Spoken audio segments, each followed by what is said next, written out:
The bolt round entered through his ceramite collar at an angle so precise it could only have been fired by another Astartes. Brother-Captain Valen didn't feel the impact. What he felt was absence. The sudden void where his secondary heart had been. The hollow silence where vox chatter should have crackled. The empty air where his chapter's battle cant should have thundered through his helm speakers. Instead, he heard his own blood hitting the inside of his armor. A wet, rhythmic dripping that his enhanced hearing picked up with hideous clarity. Drip, drip, drip, like a leaking faucet in some forgotten hab-block, except the faucet was his own transhuman body and the sink was the dirt of a world whose name he'd already forgotten. He hit the ground hard enough to crack stone. His visor display flickered, cycling through damage reports he could no longer process. Somewhere to his left, his squad was still firing. He could hear the distinctive bark of Godwin-pattern bolters, the weapons he'd carried for 2 centuries, now aimed at him with the same cold efficiency he'd once praised during training exercises. They weren't firing because they hated him. They were firing because they'd been ordered to. Because 3 days ago, Valen had done the unthinkable. He'd said no. Not to the Emperor. Not to the Imperium. Not even to his chapter master, who he'd served with something approaching filial devotion for longer than most mortals lived. He'd said no to something else. Something that had arrived in their flagship's command deck wearing the face of an inquisitor and speaking with a voice that made the ship's Geller fields shudder. Something that had demanded his company deploy to a world called Vantha's Cradle and execute every living soul on its surface. 2 billion civilians. Imperial citizens. Loyal as far as anyone could tell. Loyal enough to pay their tithes. Loyal enough to send their children to the guard. Loyal enough to die without understanding why. The Inquisitor had offered no explanation beyond a single phrase. Prophylactic measures. Valen had asked for clarification. The Inquisitor had repeated the phrase, louder, as if volume could substitute for reason. And Valen, who had burned heretics and Xenos with the righteous fury expected of the Emperor's angels, who had never questioned an order in 217 years of service, had looked at that thing wearing an Inquisitor's face and said one word. No! The bolt round that followed 3 days later was the Imperium's reply. He tried to rise. His armor servos screamed in protest, damaged beyond the suit's auto-repair functions. Another bolt round punched through his backpack, shredding the power plant. His visor went dark. He was alone now, truly alone, with nothing but his own fading thoughts and the sound of his former brothers advancing through the smoke. This is what happens when you refuse. Not corruption. Not damnation. Not the merciful madness of chaos that at least offers purpose in exchange for your soul. Just execution. Clean. Efficient. Imperial. But here's the thing they don't tell you in the reclusium, the thing the chaplains omit when they speak of loyalty and duty. Valen wasn't the first to refuse. He wasn't even the 100th. And in the 10,000 years since the heresy tore the galaxy apart, thousands of space marines have found themselves in that same impossible position, caught between the Imperium's brutality and chaos's madness, with nowhere left to run. This is their story. Not the traitors who kneel to the dark gods. Not the loyalists who die with prayers on their lips. But the ones in between. The renegades who said no to both sides and discovered that the galaxy has no mercy for those who refuse to choose. Before we go further, I need you to do something. Drop a comment below and tell me this. If you were a space marine and your chapter ordered you to do something you knew was wrong, genuinely morally wrong, would you follow the order? Or would you refuse and face what comes next? I'm genuinely curious where you stand on this, because the answer isn't as simple as the Imperium pretends. And if this kind of deep dive lore is what keeps you coming back, hit that like button. It tells me you want more of the uncomfortable questions, not just the bolter porn. Now, let's talk about what happens to Astartes who refuse chaos but can't stomach the Imperium anymore. Valen's story isn't unique. It's just documented better than most, preserved in the fragmented records of an Ordo Hereticus investigation that never officially concluded because the Inquisitor involved disappeared 3 months after Valen's death. The report, what little survived, suggests Valen's execution was witnessed by at least 2 other chapters and a detachment of sororitas. They wanted witnesses. They wanted the lesson taught clearly. But let's rewind. Let's go back to the moment where Valen's fate locked into place, because understanding that moment is understanding everything that follows. The command deck of the Undying Resolve was not designed for comfort. It was a cathedral of war, all Gothic arches and iron, lit by the cold glow of tactical displays and the dim red of emergency lumens that never seemed to shut off completely. Valen stood at the central hololith, watching Vantha's cradle rotate in miniature, a green-gray marble suspended in light. Beautiful in the way all worlds look beautiful from orbit, before you see the rod up close. The Inquisitor stood opposite him. Lord Inquisitor Malthius Vane, according to the credentials his retinue had presented. But Valen's instincts, honed across centuries of war, screamed that something about Vane was fundamentally wrong. Not corrupted, not mutated, just wrong. The way his eyes didn't quite track movement correctly. The way his voice seemed to come from slightly behind him rather than from his mouth. The way the ship's machine spirits flickered whenever he moved. "Captain Valen," Vane said, his voice smooth as silk and cold as void. "You understand the parameters of the mission. I understand you've ordered the extermination of 2 billion Imperial citizens without providing justification," Valen replied. His tone was measured, respectful even, but firm. Vane smiled. It was the kind of smile that didn't reach his eyes because whatever animated those eyes wasn't human enough to understand smiling. "The justification is my authority, the authority of the Inquisition, granted by him on Terra." Valen glanced at his lieutenant, Brother Krail, who stood to his right. Krail's expression was unreadable behind his helm, but Valen knew him well enough to sense the discomfort. Krail had been at Valen's side during the Ghoul Stars campaign. He'd seen what real heresy looked like. He'd burned demon worshippers and felt righteous doing it. This wasn't that. "With respect, Lord Inquisitor," Valen said carefully, "the citizens of Vantha's cradle have shown no signs of corruption, no rebellion, no deviation from the Imperial creed. Our astropathic choir has detected no warp disturbances in system. If there is a threat, I ask that you share it with us so we may execute this mission with proper understanding." Vane's smile didn't waver. "Do you question the Inquisition, Captain?" "I question orders that contradict our purpose," Valen replied. "We are the Emperor's angels of death. We destroy his enemies. If these people are his enemies, tell me why. Show me evidence. I will burn them myself if you give me reason." The command deck went silent. Even the hum of the ship's plasma reactors seemed to quiet, as if the Undying Resolve itself was holding its breath. Vane tilted his head, bird-like. "You want evidence? I want to understand." "No," Vane said softly. "You want permission to disobey." Valen felt something shift in the air. Pressure. Not physical. Psychic, maybe, or something worse. His SUSN membrane tensed involuntarily. His body preparing for threats his conscious mind hadn't yet identified.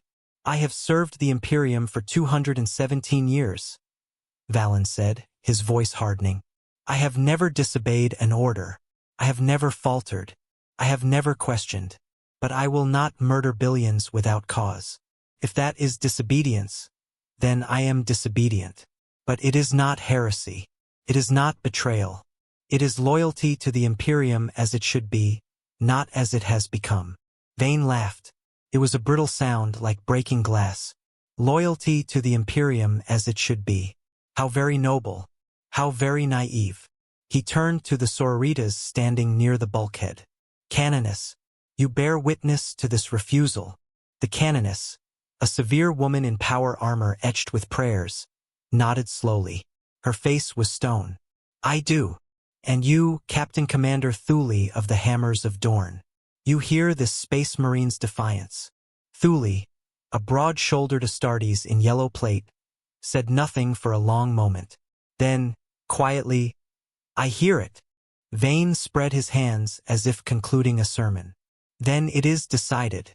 Captain Valen, you and your company are hereby declared excommunicate traitores. You will surrender your weapons and submit to execution, or you will be hunted down and destroyed. Those are your options." Valen's hand moved to his bolter before he consciously decided to move. Training. Instinct. 2 centuries of war crystallized into a single motion. But he didn't draw. He stopped himself, fingers resting on the grip, and looked at Krail, at the other brothers of his command squad, at the serfs and chapter serfs standing at their stations, faces pale with shock. "Stand down," Valen said quietly. "Captain," Krail began. "Stand down. That's an order." He released his bolter and raised both hands, palms open. "I will not fire upon fellow servants of the Emperor. If this is my fate, I will face it. But I will not become what you accuse me of being." Vane's smile widened. "How disappointing. I had hoped for resistance. It would have made the lesson more instructive." Valen was led from his own command deck in maglocked restraints, flanked by sororitas with flammers trained on his back. His company watched in stunned silence. None moved. None spoke. The paralysis of disbelief held them fast. It wasn't until 3 days later, on the surface of an unnamed moon, that the execution was carried out. Valen was allowed to keep his armor but stripped of weapons and power. He knelt in the dust, facing a firing squad composed of his own brothers, and waited. The first bolt round hit at 1427 Terran Standard. He was dead by 1428. But his death wasn't the end of the story. It was the beginning, because 17 of his brothers refused to return to the undying resolve. They took their equipment, their weapons, and a single Thunderhawk, and they vanished into the void. They became renegades, not traitors, not heretics, just Astartes who could no longer serve an Imperium that executed its own for asking why. And they were not alone. 17 Space Marines is not an army. It's barely a company. In the grand calculus of the Imperium's endless wars, it's a rounding error. The Munitorum loses more men to administrative mistakes than that every day. But 17 Astartes who refuse to die quietly can become a problem very quickly. Brother Sergeant Harrow was the ranking survivor after Valen's execution. Not the oldest, not the most decorated, but the one who'd spoken first when the Thunderhawk's ramp had sealed and someone needed to say something, anything, to fill the horrified silence. "We're not traitors," he'd said, voice rough through his Vox grill. His helmet was still on. All their helmets were still on, as if taking them off would make the situation too real. "We're not heretics. We just couldn't." "Couldn't what?" Brother Pell had snapped. Pell was young, only 70 years post-implantation, still new enough to believe the propaganda. "Couldn't follow orders? Couldn't serve the Emperor? What exactly couldn't we do, Harrow?" "Couldn't murder him," Harrow said quietly. "Couldn't stand there and execute our captain for refusing to commit genocide." The Thunderhawk shuddered as it punched through the moon's thin atmosphere, racing for the system's edge before the fleet's auguries could lock onto them. They had maybe an hour before pursuit began. Maybe less. "They'll brand us traitors," said Brother Voss, the company's apothecary. He was clutching his narthecium like a talisman, fingers white-knuckled around the reductor. "Our names will be struck from the chapter records. Our gene seed forfeit. Everything we were erased." "Better erased than corrupted," Harrow replied. "Are you certain we're not corrupted?" Pell demanded, standing now, towering in the cramped troop bay. "Are you certain this isn't the first step? The first compromise? Today we refuse an Inquisitor. Tomorrow we refuse the Imperium. Next week we're summoning demons and painting our armor with blood." Harrow turned to face him. Even through the emotionless lenses of their helms, the tension was palpable. "If you believe that, Pell, then you should have stayed. You should have pulled the trigger when they ordered you to." "I should have," Pell whispered. "Emperor, forgive me, I should have." But he hadn't. None of them had. And now they were running. The Thunderhawk's cogitator chimed. The pilot, Brother Techmarine Orthes, called back from the cockpit. "We have a problem. Multiple problems, actually. First, the fleet is mobilizing. Second, we have maybe 2 days of fuel. Third, our Vox is receiving a hail. From the surface." Harrow frowned. "The moon's surface? There's nothing down there. It's a dead rock." Not dead enough, apparently. Someone's transmitting. Audio only. And they're using our old chapter encryption codes. The ones from before the Mechanicus updated our systems. Old codes. From before.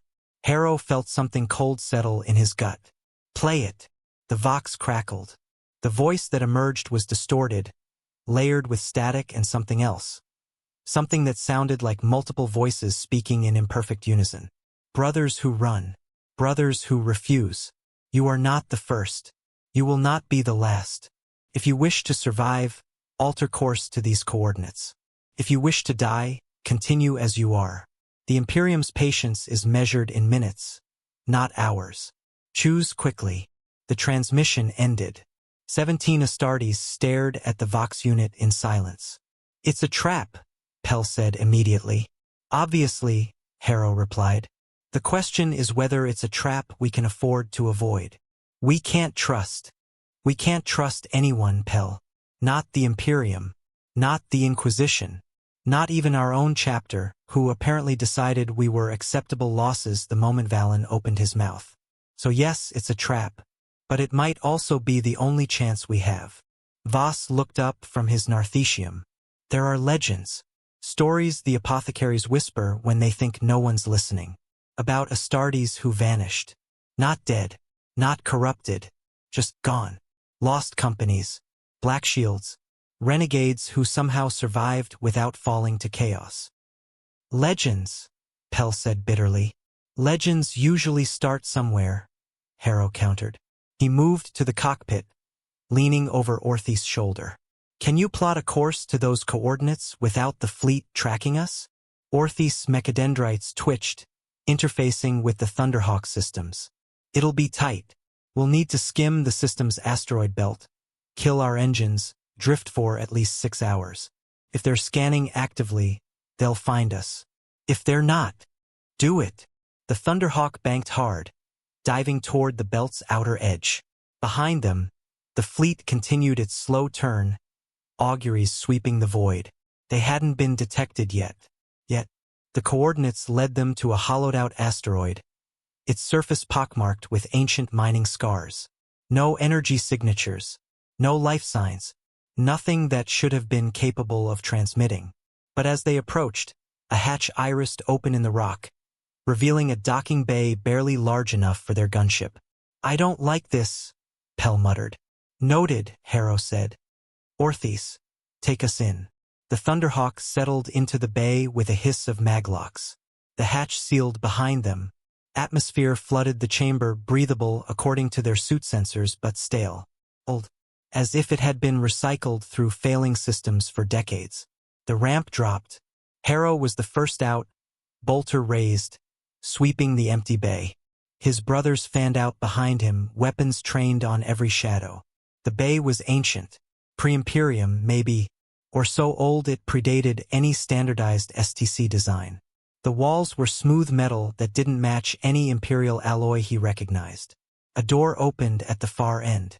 A figure stepped through. Not a space marine. Not human either, at least not entirely. It was tall, easily 3 meters, wrapped in robes that seemed to shift colors in the dim light. Its face was hidden behind a featureless mask of tarnished silver. When it spoke, its voice was the same layered chorus from the Vox. Welcome, brothers who refuse. You are expected. Harrow kept his bolter trained on center mass. Who are you? A watcher. A keeper. A witness to those who fall between. That's not an answer. It is the only answer you will receive. Lower your weapons. If we meant you harm, you would already be dead. Your Thunderhawk's reactor is disabled. Your armor's power supply is locked. Your gene seed is vulnerable to extraction. We could unmake you in seconds. We choose not to. That should suffice as proof of intent. Harrow glanced at his display. The figure was right. His armor's power reading was frozen. He tried to move and found the servos sluggish, unresponsive. Pell's voice crackled over the Vox. Harrow, we're locked down. Someone's in our systems. The figure tilted its head. Not someone. Something. The technology you carry is young. Crude. It bends easily. Now, you have a choice. You may leave. Your systems will be restored. You will have 6 hours before the Imperium finds you. Or you may stay, listen, learn, and perhaps survive what comes next. And if we stay, what do we become? Harrow demanded. The figure was silent for a long moment. Then, yourselves. Nothing more. Nothing less. The Imperium believes you must be loyalist or traitor, faithful or fallen. They are wrong. There are other paths, harder paths, lonelier paths, but they exist. You're saying we can survive without the Imperium? Without chaos? We are saying you already have. You survived the moment you refused. Everything else is simply consequence. The question is whether you will endure those consequences alone, or with guidance. Harrow looked back at his brothers. 17 faces he couldn't see, hidden behind ceramite and desperation. He thought of Valen, kneeling in the dust. He thought of the billions on Vantha's cradle, condemned without trial. He thought of the Imperium he'd served, and the thing it had become. We stay, he said. The figure nodded. Then follow, and understand. What you learn here will not save you. It will only prolong your suffering. But perhaps that is enough. They followed. The asteroid's interior was larger than it should have been. Not impossible. Astartes encountered stranger things regularly, but unsettling in its wrongness. Corridors stretched too far, turned at angles that didn't quite match the external dimensions. Gravity shifted subtly from chamber to chamber. The air tasted of metal and ozone and something faintly organic, like the interior of a living thing. The robed figure led them deeper, past chambers filled with equipment Harrow didn't recognize. Not Mechanicus, not Xenos, or at least not any Xenos pattern he'd encountered. Something older. Something that predated the categories the Imperium used to organize reality. They entered a vast chamber that might have been a chapel or a command center or both. The walls were lined with alcoves, each containing a suit of armor. Astartes armor. Dozens of them. Each painted in colors Harrow didn't recognize, bearing chapter iconography that wasn't in any Imperial database. What is this place? Voss whispered. The figure gestured to the alcoves. A memorial. A record. These are the ones who came before you. Renegades. Black Shields. Astartes who refused to choose between the Imperium's cruelty and Chaos's madness. Some survived for years. Some for decades. None survived forever. Harrow approached the nearest alcove. The armor was Mark 7, heavily modified, painted in dark gray with a single red handprint over the chest plate. No chapter markings. No iconography. Just the handprint. Who was he? Harrow asked. Brother-Captain Valen. He refused an order to execute a planetary governor who had committed no crime beyond questioning the administratum's tithe demands. He fled with 30 of his brothers. Survived for 11 years. Died fighting a word-bearer's warband that discovered his hideout. He killed 43 traitor Astartes before they brought him down. His gene seed was unrecoverable. Harrow moved to the next alcove. Crimson armor, scorched black in places. Sister Sergeant Calva. Yes, sister. Before the Imperium purged the female Astartes from history, a few survived in the outer dark. She refused to participate in a planetary purge.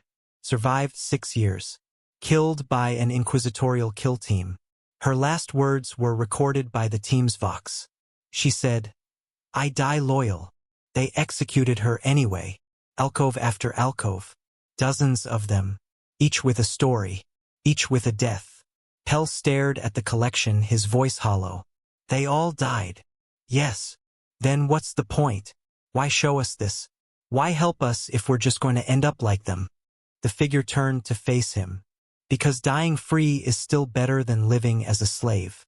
Because refusing evil, even when refusal costs everything, is the only way to remain human. Or transhuman in your case. You are Astartes. You were made to be weapons. But you were also made from men. And men, even perfected men, must choose what they will be used for. That choice has a cost. This is insane, Pell said, backing away. We should leave. We should find a way to petition the chapter, to explain. Explain what? Harrow interrupted. That we were right to refuse? They don't care about right and wrong, Pell. They care about obedience. Valen tried to explain. They shot him. Then we find another way. We can't just hide here, waiting to die like these poor bastards. You won't hide here, the figure said. This place is temporary. A waypoint. You will leave within the week, resupplied and rearmed. Where you go after is your choice. But you will never return to what you were. That life is over. The Imperium will hunt you. Chaos will tempt you. And you will have nothing but each other and the choice you made. Harrow stared at the armored remains of Brother-Captain Valen. 11 years. 11 years of freedom bought with constant vigilance, constant movement, constant fear. And at the end, a death that accomplished nothing except proving he could die on his own terms. Was that enough? He thought of Valen, of the billions on Vantha's cradle, of the Inquisitor's smile. Yes, it had to be enough. What do we need to do? He asked. The figure gestured toward a side chamber. First, you remove your chapter markings. Every icon, every sigil, every trace of who you were. You are Blackshields now, nameless, uncommitted, neither loyalist nor traitor. Second, you choose a mission, not one given by the Imperium, not one driven by chaos. A mission you choose because it is right. Right according to whom? Voss asked. According to you. That is the burden of independence. No one tells you what is right anymore. You must decide, and live with the consequences. For 3 days they remained in the asteroid. They scraped their armor bare of iconography, leaving only naked ceramite. They debated missions. Pell wanted to hunt traitors, to prove they were still loyal in spirit if not in law. Voss wanted to find other renegades to build something larger. Harrow wanted something simpler, to fight the enemies of humanity, whoever and wherever they were, without waiting for the Imperium's permission. On the 4th day, the figure returned with coordinates. A feudal world named Guest. Population, 4 million. Status, under attack by orc raiders. Imperial response time, 6 months, minimum. Local PDF, slaughtered. Local nobility, fled. The people are dying. The Imperium will not save them in time. You could. And if we do? Harrow asked. If we save them, what then? Then you move on. Save the next world. Fight the next battle. Until the Imperium finds you or chaos claims you or you simply run out of luck. That is the life you have chosen. Pell laughed bitterly. That's not a life. That's slow suicide. Yes, the figure agreed. But it is suicide on your terms. And that, Brother Pell, is the only freedom you will ever know. They departed the asteroid 5 days after arriving, their Thunderhawks holds filled with ammunition, supplies, and coordinates to hidden caches scattered across the segmentum. The figure watched them leave from the docking bay, its featureless mask reflecting the gunship's engines. As the asteroid shrank behind them, Voss asked the question they'd all been thinking. Who do you think that was? What was it? Does it matter? Harrow replied. It might. No, Harrow said quietly, watching the stars will pass. It doesn't, because whatever it was, it gave us a choice. Stay and die as the Imperium's slaves, or leave and die as free men. I know which death I prefer. Pell said nothing, but he didn't argue. 3 weeks later, they made planetfall on Guest. The orcs were already burning the primary settlement. The PDF was gone. The nobles were gone. 4 million people alone. Except they weren't alone anymore. 17 Astartes, nameless and unmarked, armed with nothing but their training and their refusal to bow, stood between the orcs and the innocent. It wasn't much, but it was something. And sometimes, in the grim darkness of the 41st millennium, something is enough. The problem with being a renegade space marine isn't the Imperium. It's not even chaos, though chaos is certainly a problem. No, the real problem is subtler, creeping, almost invisible until it's too late. The problem is that once you decide right and wrong for yourself, you have to keep deciding. Every day, every battle, every choice. And humans, even transhuman, gene-forged demigods, are very, very bad at that. Harrow's company learned this on a world called Selenium Reach, 8 months after Guest. They'd saved Guest. It had cost them 3 brothers, Pell among them, ironically killed by an orc war boss after finally embracing the mission, but the world survived. 4 million people lived who would have died. The Imperium eventually arrived, reclaimed the planet, and declared the victory the work of anonymous Imperial forces. No mention of renegades, no acknowledgement of Black Shields. Just another statistic in the endless ledger of the Imperium's wars. Harrow's remaining 14 brothers had moved on. They fought on 6 more worlds, always arriving just ahead of disasters, always leaving just before Imperial reinforcements could identify them. They became ghosts, myths. Some worlds whispered of the Grey Angels, unnamed saviors in bare ceramite. Others called them omens, warning signs that something terrible was coming. They were neither angels nor omens. They were just exhausted. Selenium Reach was supposed to be simple. A mining world raided by Drukhari, its population being dragged into the webway in chains. The renegades arrived, shattered the raiding party, freed the captives. Standard operation. But then Harrow found the research facility.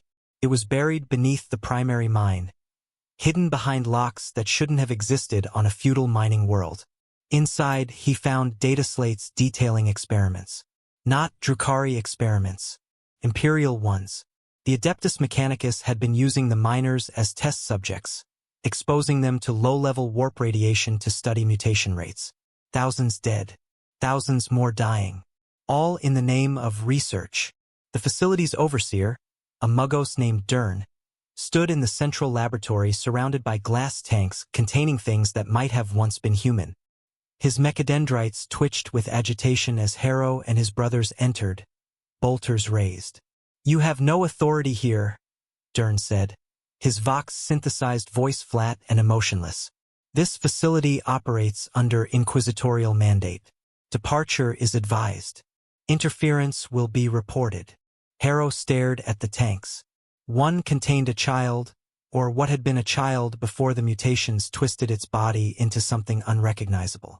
Its eyes were still human, though, still aware, still screaming silently behind the glass.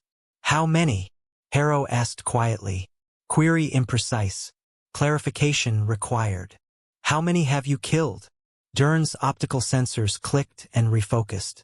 Death is an inaccurate categorization. Subjects experienced biological cessation as a result of controlled experimentation. Total cessation events, 7,342. Acceptable loss parameters for projected data acquisition. Acceptable, Harrow repeated, his voice hollow. Affirmative. Project parameters established by Ordo Xenos Inquisitor Velm Authorization Gamma 77. All actions sanctioned. All protocols observed. This facility operates within acceptable Imperial doctrine. Brother Orthes moved closer to one of the tanks, his helmet's optics cycling through spectra as he analyzed the contents. "Harrow, these people are still alive. The mutations are ongoing. They're conscious." "Consciousness is irrelevant to data collection," Dern stated. "Termination occurs only when subject viability reaches 0. Premature termination reduces experimental value." Harrow felt something cold settle in his chest. Not anger, not horror, something worse. A kind of exhausted recognition. This was the Imperium. This was what loyalty looked like when reduced to its logical conclusion. Humans as resources, suffering as acceptable cost, evil as policy. "You need to stop this," Harrow said. "Negative. Project continuation is mandatory. Cessation requires inquisitorial authorization. You lack necessary authority threshold. I'm giving you one chance. Power down this facility. Release whoever can still be saved. Walk away."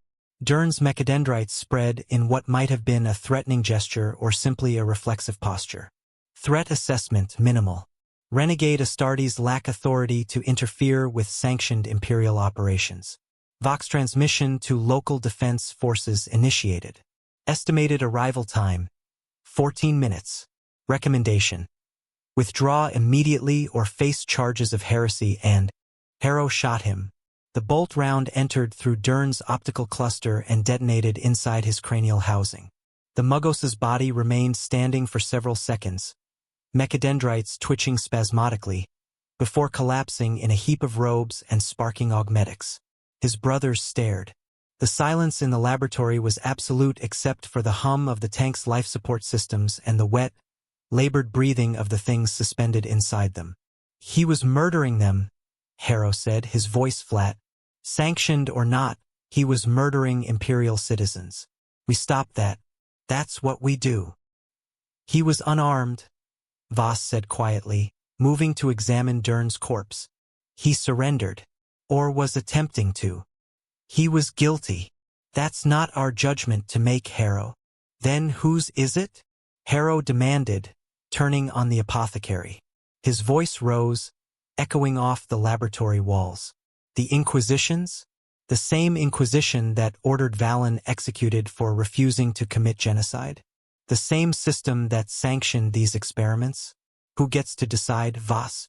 Because if it's not us, then what the hell are we doing? Voss removed his helmet. His face was pale, drawn with exhaustion and something deeper. Doubt, perhaps, or fear. I don't know. But I know that executing unarmed prisoners makes us the same as them. He wasn't a prisoner. He was a threat. He was helpless. He was never going to stop. Harrow's voice cracked, raw with an emotion he couldn't name. Don't you understand? He would have continued this work, here or somewhere else, with or without us. The only way to stop it was to stop him. Permanently. Brother Valen spoke for the first time in days, his voice rough from disuse. And the next Muggos? And the one after that? How many do we kill before we become the monsters we're hunting? As many as it takes.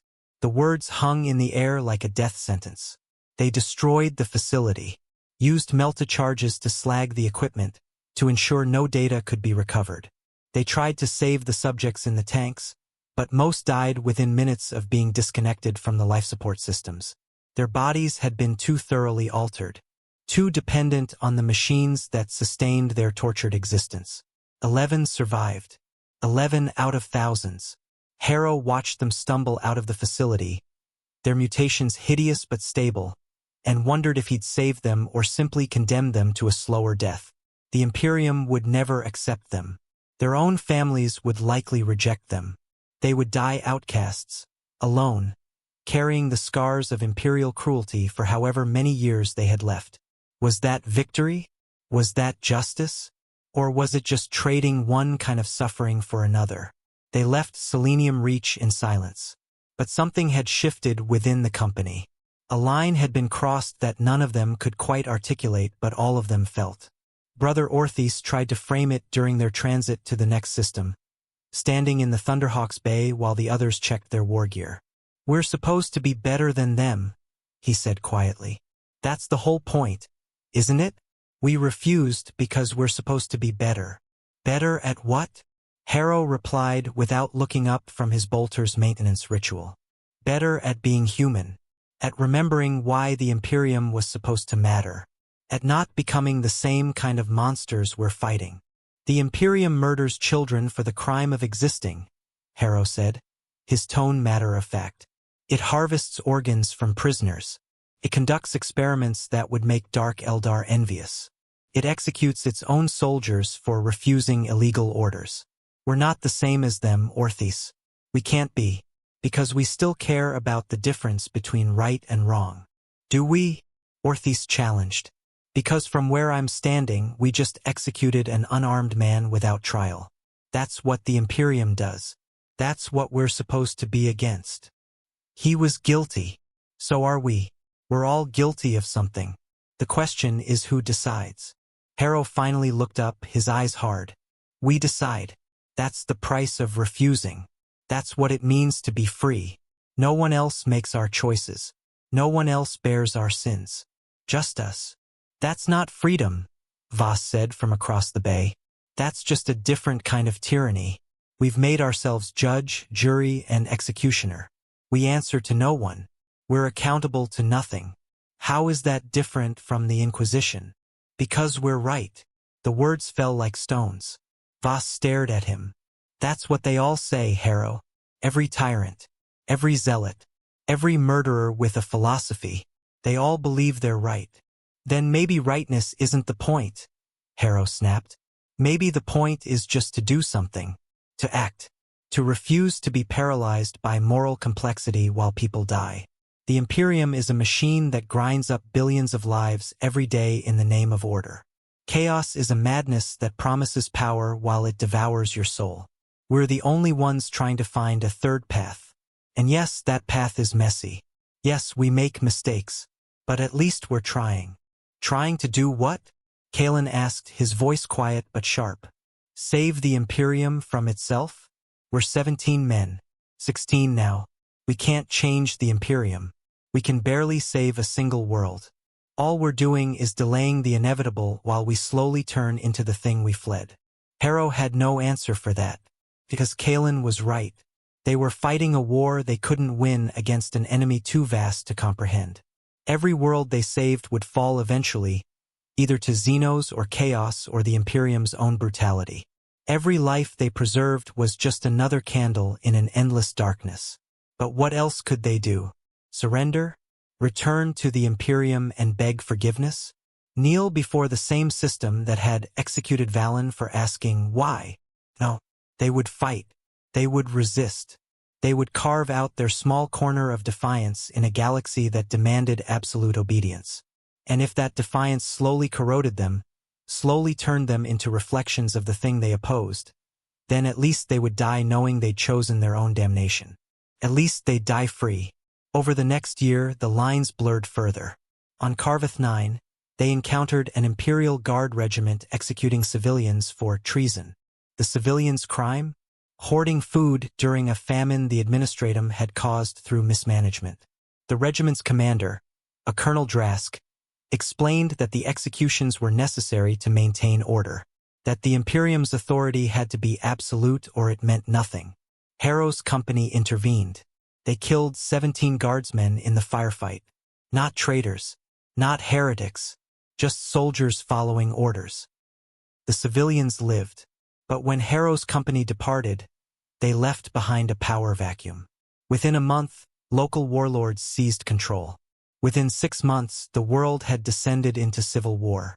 The death toll exceeded 10,000. Had they helped? Or had they just replaced imperial tyranny with anarchic bloodshed? On Narthex Prime, they found a Sororitas mission torturing suspected heretics. Most of the suspects were children accused of psychic potential. The sisters insisted they were following the Emperor's will, that every psyker was a potential gateway for demonic invasion, that mercy was weakness. Harrow's company freed the children. 2 sisters died in the firefight, gunned down as they tried to defend their prisoners. The surviving sisters screamed that Harrow and his brothers were heretics, that they doomed the sector by freeing untrained psykers. One of the children they'd freed manifested violently 6 weeks later, killing 40 people before being put down by local enforcers. Had they saved innocents? Or had they enabled a massacre? On Velem's Gate, they destroyed an inquisitorial black site where prisoners were being vivisected without trial, their organs harvested for rejuvenate treatments for high-ranking officials. The prisoners screamed their gratitude as Harrow's company cut them down from their restraints. But the prisoners were criminals, not political dissidents, not innocents caught in the Imperium's machinery. Actual criminals, murderers, rapists, human traffickers. The Inquisition had been extracting organs from people who genuinely deserved punishment. Had they struck a blow for justice? Or had they freed monsters? Each time, Harrow justified the action. Each time, his brothers followed, though the protests grew louder with each mission. But each time, the doubt spread like a virus through the company. We're killing Imperial servants, Brother Orthes said after Velem's Gate, his voice tight with barely controlled anger. Not traitors, not heretics, loyalists, maybe misguided, maybe cruel, but loyal to the Imperium we claim to serve in spirit. Loyal to what? Harrow snapped, his patience fraying. To an Imperium that murders its own people? That tortures children? That harvests organs from prisoners without trial? If that's loyalty, then I want no part of it. I'd rather be a renegade with a conscience than a loyalist with blood on my hands. You already have blood on your hands, Voss said quietly. We all do. The question is whether that blood was spilled in service of something or just in service of our own egos. Our own egos?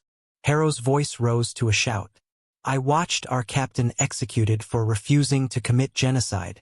I watched the Imperium prove that it values obedience over morality. Everything we've done since has been in service of the idea that there has to be a better way. And is there? Voss asked, his tone almost gentle. Because from where I'm standing, we've made things worse more often than we've made them better. We've destabilized worlds. We've killed loyalists. We've freed psychers who went on to kill innocents. We've become exactly what the Imperium accuses us of being. Rogue agents accountable to no one, answerable to no law, making decisions that affect millions based on nothing but our own flawed judgment. Then what would you have me do? Harrow demanded. Return to the Imperium? Beg forgiveness? Pretend that Valen's death meant nothing? I would have you admit that we might be wrong, Voss said. That's all. Just admit that we might not have all the answers. That our judgment might be flawed. That we might be causing more harm than good. And if we're wrong? Harrow's voice dropped to a whisper. If everything we've done has been for nothing? What then? Then at least we'll die honest. Harrow turned away, unable to meet his brother's eyes. Because Voss was right. About all of it. They'd become judge, jury, and executioner.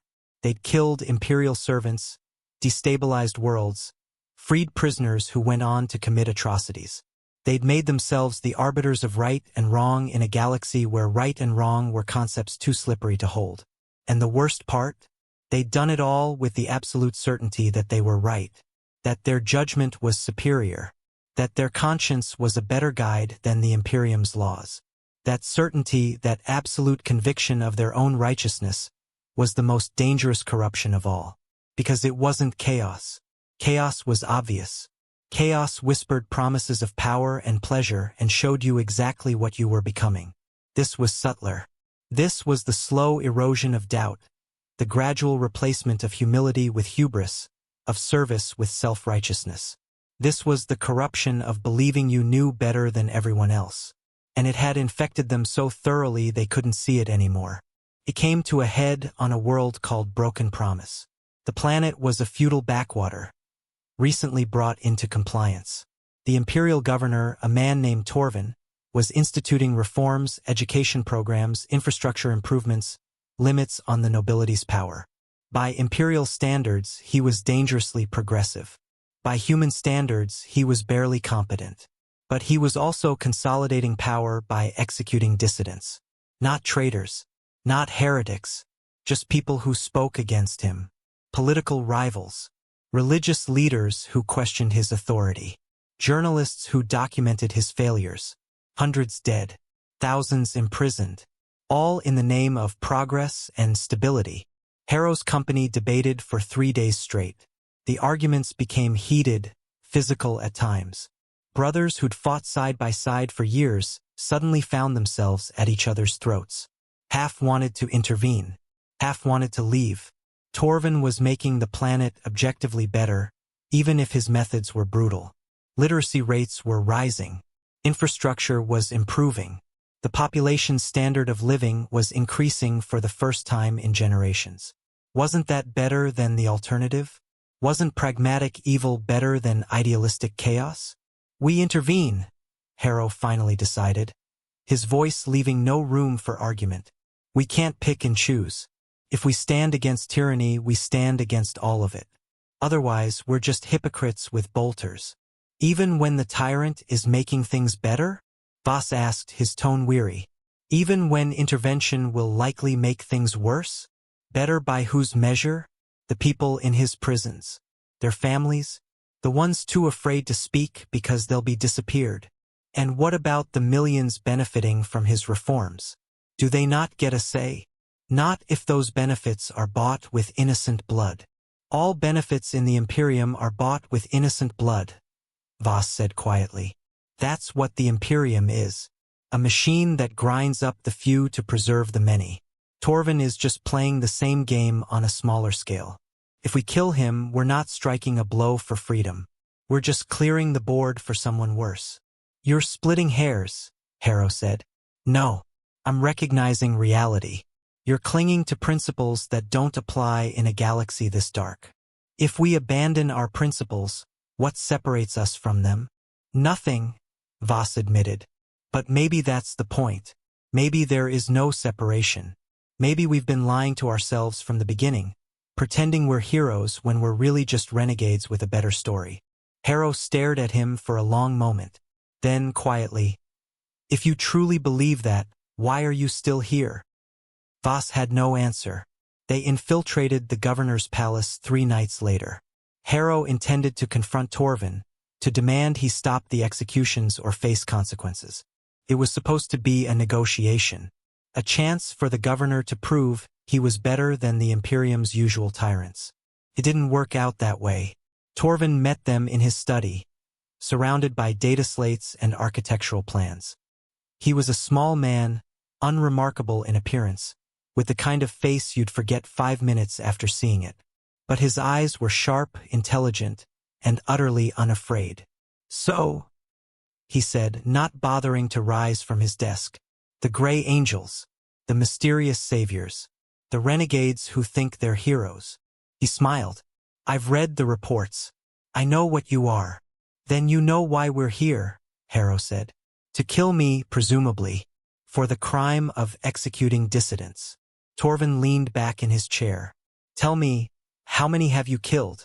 Imperial servants, I mean, not traitors or Xenos. Loyal servants of the Imperium doing their duty."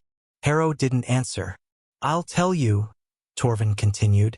173, according to inquisitorial reports. Guardsmen, sororitas, tech priests, administrative officials. 173 loyal servants, dead by your hand. Because you decided they were wrong and you were right. They were murdering innocents. "So am I," Torvin agreed cheerfully. "But here's the difference. I'm improving this world. Literacy is up 40%. Child mortality is down 35%. Infrastructure investment has increased 6-fold. In 10 years, this planet will be a model imperial world. But to get there, I have to eliminate the obstacles. The nobles who'd rather see their serfs starve than lose an ounce of power. The priests who preach suffering as virtue. The idealists who value principles over pragmatism." He stood, walking around the desk to face Harrow directly. He barely came up to the Astartes' chestplate. "You think you're better than me?" Torvin asked. "You think your violence is nobler because you feel bad about it? You've killed more people than I have, and you've destabilized more worlds. At least I'm building something. What are you building? What do you leave behind except corpses and chaos?" "Freedom," Harrow said. But the word sounded hollow even to him. Torvin laughed. "Freedom? How quaint. Tell me, Captain, have you visited the worlds you've freed? Carveth 9 is a war zone. Narthex Prime lost its primary defensive force right before a chaos incursion. Velem's Gate suffered a 60% increase in violent crime after you destroyed the Black Site. You're not a liberator. You're a destabilizing force. A wrecking ball in power armor who mistakes destruction for righteousness. You don't understand." "I understand perfectly," Torvin interrupted. "You're a man who made one hard choice and convinced himself it made him a hero. You refused an order. Good for you, truly. But then you decided that refusal made you special, made you wise, made you qualified to judge the rest of us. And now you're here in my palace, ready to execute me for doing exactly what you do, making hard choices for the greater good." He spread his hands. "So go ahead. Kill me. Add one more corpse to your pile. Prove that you're just another thug with a gun who thinks might makes right. But don't pretend you're doing it for justice. You're doing it because you can't admit that you might be wrong. That you might have wasted 3 years accomplishing nothing except proving the Imperium right about you." Harrow stood frozen. Every word Torvin spoke landed like a bolt round, piercing armor he hadn't known he was wearing. Because the governor was right. About all of it. They hadn't saved worlds. They'd destabilized them. They hadn't preserved innocence. They'd enabled massacres. They hadn't been heroes. They'd been renegades playing at heroism while the galaxy burned around them. And the worst part? Harrow had known. Deep down, beneath all the justifications and rationalizations, he'd known. He'd just been too proud to admit it. Torvin watched understanding dawn on Harrow's face and smiled sadly. You see it now, don't you? The trap you've made for yourself. You can't go back to the Imperium. You can't embrace chaos. But you can't keep doing this either because you finally understand that you're not helping. You're just adding more suffering to a galaxy already drowning in it. Then what should I do? Harrow asked, and hated himself for how desperate he sounded. Die, Torvin said simply. That's the only honest option left. Die and spare the galaxy any more of your good intentions. Harrow's hand moved without conscious thought. He grabbed Torvin by the throat, lifting the small man off the ground. Torvin didn't struggle, didn't beg, just stared at Harrow with that same sad, knowing expression. Do it, Torvin whispered. Prove me right. Harrow squeezed. He felt the governor's neck snap, felt the body go limp, felt the weight of another corpse added to the mountain he'd been building since the day Valen died. He dropped the body and stared at his hands. His brothers had watched in horror from the doorway. None had moved to stop him. None had spoken. Harrow, Voss began, his voice shaking. He was right, Harrow said quietly, still staring at his hands. About everything. But he had to die anyway, because if we let him live, we admit that we're wrong. That we've been wrong from the beginning. And I can't do that. I won't. Because if I admit we were wrong, then Valen died for nothing. All of this was for nothing. Then what are you? Voss demanded, his voice rising. What are we? Harrow looked at him. Free. And damned. Same as always. They left Broken Promise that night. But the company fractured. Voss and 4 others stole a shuttle and disappeared into the void, unable to follow Harrow any longer. They left a message on the Thunderhawk's Vox log. Just 3 words. Emperor, forgive us. Harrow deleted it without listening to the end. The remaining 9 brothers continued their war. But the doubt had taken root, spreading through them like cancer. They'd crossed a line they couldn't uncross, admitted a truth they couldn't unlearn. They were free. But freedom, in a galaxy designed for obedience, felt a lot like damnation. On Guest, they'd been heroes saving innocents. On Selenium Reach, vigilantes punishing the guilty. On Broken Promise, murderers killing a man who'd told them the truth they couldn't bear to hear. And the worst part? They'd never touched chaos, never prayed to dark gods, never sought power from the warp. They just decided they knew better than everyone else. And that decision, made over and over again, had corroded them more thoroughly than any demon's whisper ever could. Because chaos corrupts with promises. But pride corrupts with certainty. And certainty, in the end, is the most insidious corruption of all. There is no happy ending for renegade space marines who refuse chaos. There is no redemption arc. No moment where the Imperium forgives them. No final battle where they die heroically and earn posthumous recognition. No record keeper to inscribe their names in the annals of the faithful. There's just the slow grind of survival, the erosion of principles, and the eventual inevitable end. Harrow's company lasted 3 more years after Broken Promise. In that time, they saved 9 worlds from immediate destruction, destroyed 4 Imperial facilities engaged in documented atrocities, and killed an estimated 300 loyalist soldiers and officials who stood in their way. They also lost 6 more brothers. Not to chaos corruption, not to Xeno's ambushes, to time, attrition, and the simple mathematics of being hunted by the largest military force in the galaxy. Brother Orthes died on a forge world called Metallus Secundus, crushed beneath a collapsing manufactorum after they destroyed an Adeptus Mechanicus facility that had been converting workers into servitors without consent. His last words over the Vox were, "Was it worth it?" Harrow had no answer. Brother Kalen died defending a refugee convoy from renegade guard units, taking a loss round through his eye lens that cooked his brain. He'd finally started speaking again 3 weeks before. His last coherent sentence had been, I don't know who we are anymore. For others died in ones and twos, picked off by inquisitorial kill teams or lost in void battles or simply vanishing during missions and never returning. Each death diminished them. Each loss made the fight feel more futile. By the end, only 3 remained: Harrow, Brother Sergeant Galen, a former devastator who'd stopped caring about principles and just wanted to kill something, anything, to make the pain stop, and Brother Techmarine Sorn, who maintained their equipment with religious devotion because it was the only thing keeping him sane. They were on a dead world called Tertium Grey when the Imperium finally caught them. Not through clever investigation or superior strategy. Just bad luck. A passing Navy patrol detected their Thunderhawk's energy signature during a routine sweep. 3 hours later, an entire battle group dropped into orbit. 2 battle barges, 6 strike cruisers, 12 frigates, thousands of Astartes from 3 different chapters, plus Sororita's support and an entire regiment of Tempesta Scions. The Imperium wasn't taking chances anymore. Harrow could have run. Should have run. The Thunderhawk could probably have made it past the blockade if they'd launched immediately. But he was tired. They all were. Tired of running. Tired of killing.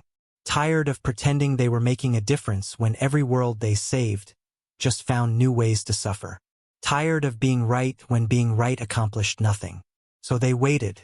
The Imperium sent a single emissary.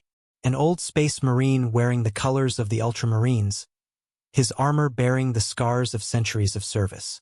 He walked into their camp alone, unarmed, his hands held out to show he carried no weapons. He removed his helmet as he approached. His face was weathered, lined with age that even Astartes' physiology couldn't entirely erase. He must have been 3, maybe 400 years old. Old enough to have seen the Imperium change. Old enough to understand. You are Brother Sergeant Harrow, formerly of the Crimson Lances, declared excommunicate traitores 3 years, 7 months, and 11 days ago. I am, Harrow replied, not bothering to raise his bolter. What would be the point? You are charged with desertion from your chapter, murder of Imperial servants including but not limited to 17 Astra Militarum soldiers, 2 Sisters of Battle, and 1 Muggos of the Adeptus Mechanicus, destruction of Imperial property valued at over 400,000 throne gelt, and heresy by association with forces hostile to the Imperium. I don't recognize those charges. You don't have to, the Ultramarine said, his tone matter-of-fact. They exist regardless of your recognition. They've been logged, reviewed, and certified by 3 separate inquisitorial offices. Your guilt is established fact. Then why are you here? Harrow asked. Why not just burn us from orbit? Why send an emissary? The Ultramarine was quiet for a moment, his gaze distant. Because I wanted to understand. I've been hunting renegades for 140 years. Traitors who fell to chaos. Black Shields who abandoned their chapters for mercenary work. Deserters who simply couldn't bear the weight anymore. But you're different. You and your brothers. You didn't fall to chaos. You didn't abandon your oaths for profit. You just refused. And that matters? It does to me. The Ultramarine moved closer, stopping a few meters from Harrow. I wanted to know if you'd been corrupted, if there was some taint we'd missed, if you were monsters masquerading as men. And, Harrow asked, genuinely curious, what's your conclusion? The old warrior studied him for a long moment. You're not monsters.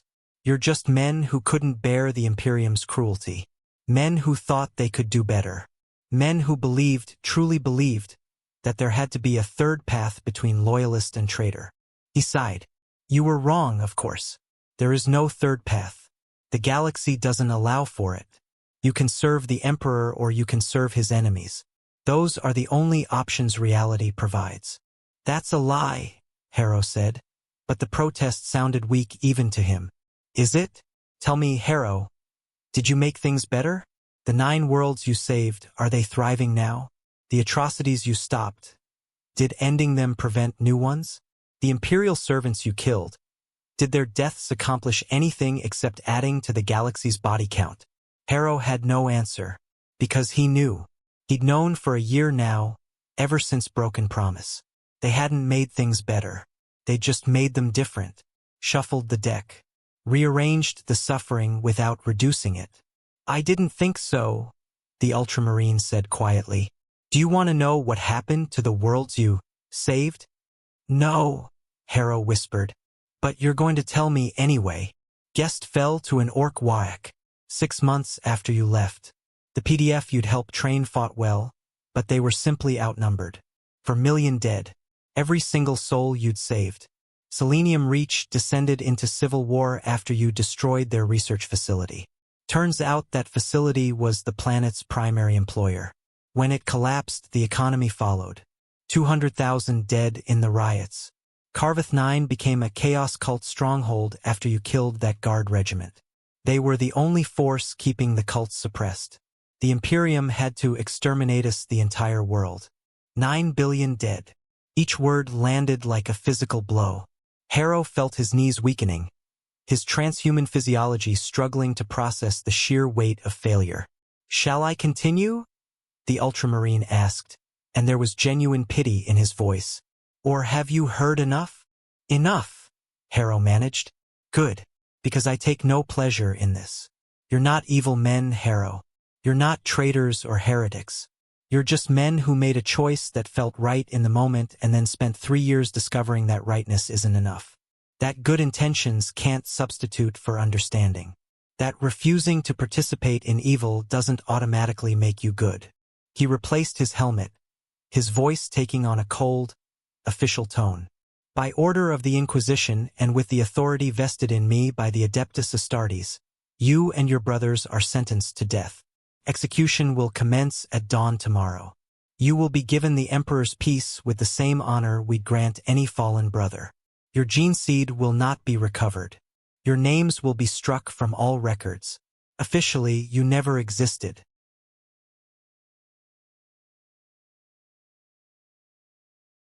He turned to leave, then paused.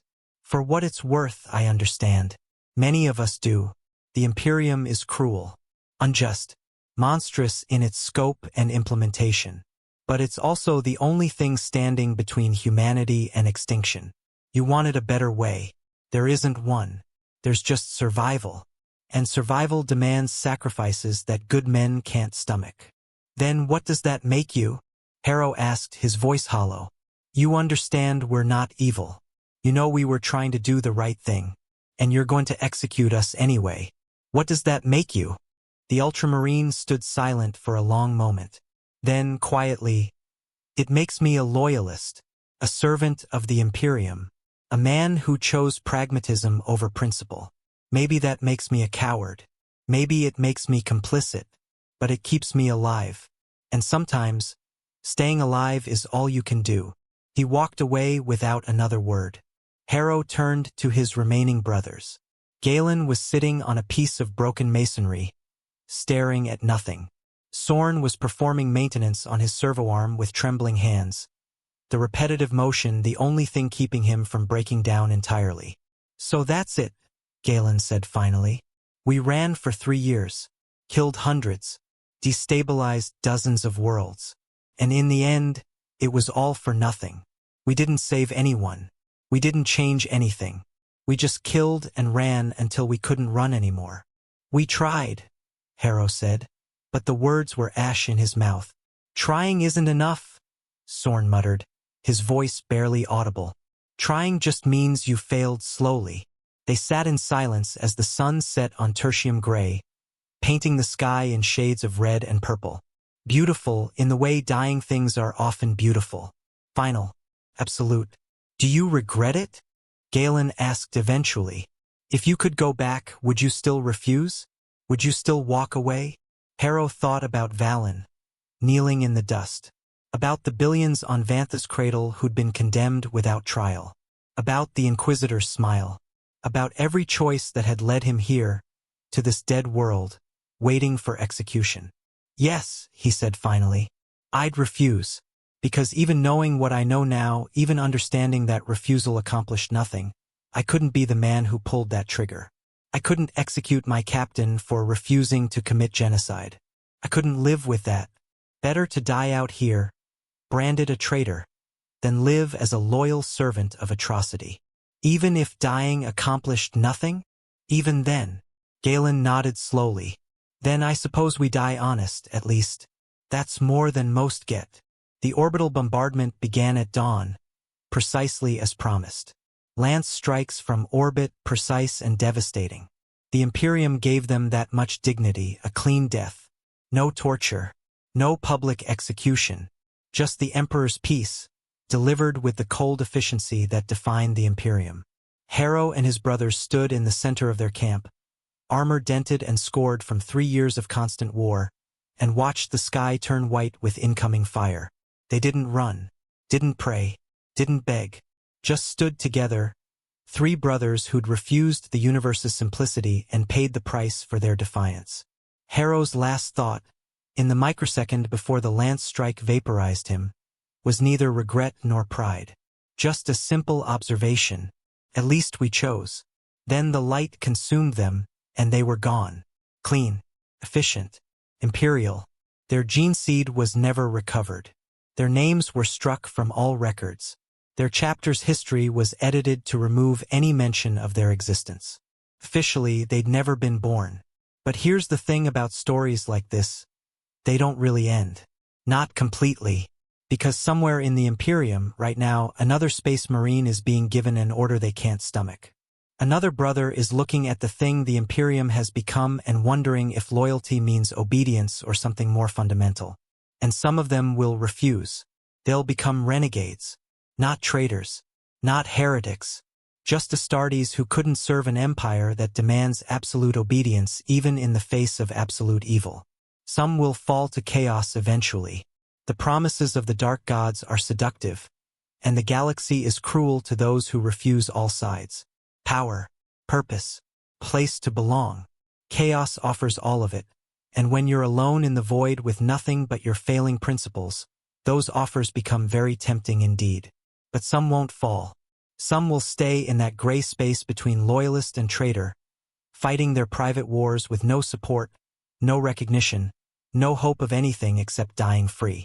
They are the Black Shields, the nameless, the uncommitted, the ones who prove that even in a galaxy designed to crush individuality, to reduce every choice to a binary of loyalty or heresy, some souls refuse to be categorized. Are they heroes? No. Heroes die celebrated, their names inscribed in chapter records and sung in battle chants.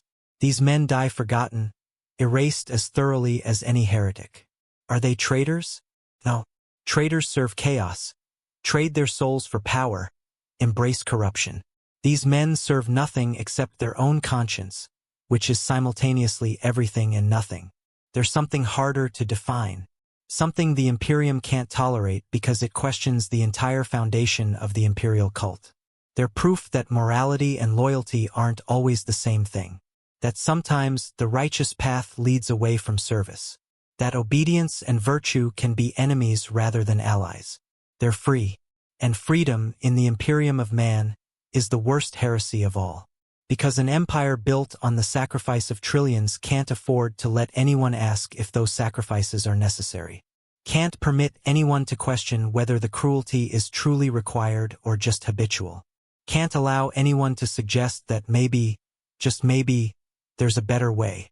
So they kill the questioners, erase them from history, pretend they never existed, but they keep existing anyway, in the margins, in the void, in the forgotten corners of the galaxy where the Imperium's grip loosens for just a moment. And they keep refusing. Some days, refusal is all the victory available.